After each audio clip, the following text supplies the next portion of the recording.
May discount ka ba? Talaga? Wow! Bakit ka may discount? Siguro. Dual citizen ka na, no? Dual citizen as in Filipino citizen / senior citizen. Oy, pero pwede ka rin magka-discount kapag ikaw ay PWD. As in persons with disabilities or disability. At alam niyo po ba, kahapon December 3 ay International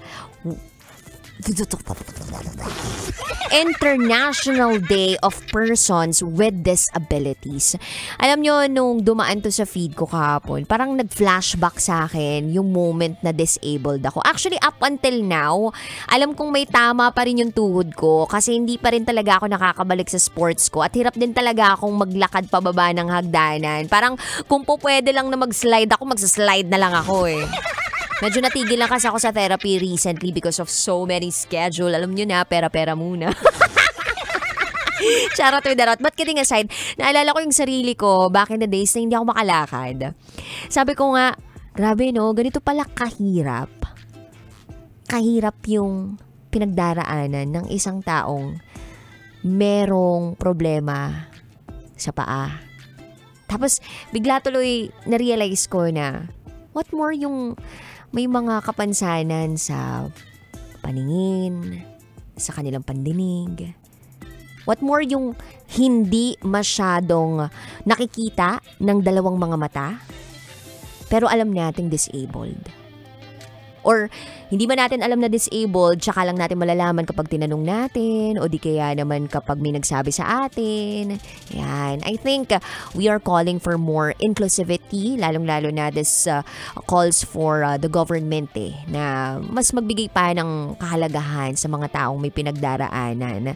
Especially sa mga taong, permanent na yung disability. Kasi yung akin, na-aksidente lang ako and I know na darating yung panahon na makakabalik din ako dun sa normal ko.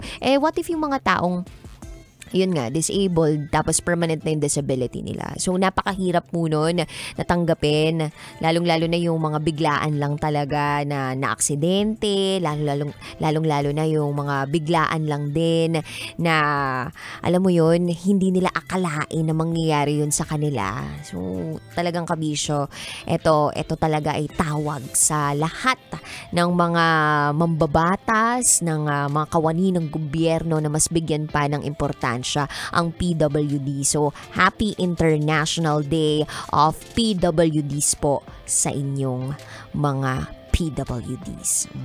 Alam niyo po ba na dati, sabi ko dun sa doktor ko, baka pwede niyo po akong issuehan ng PWD card, no?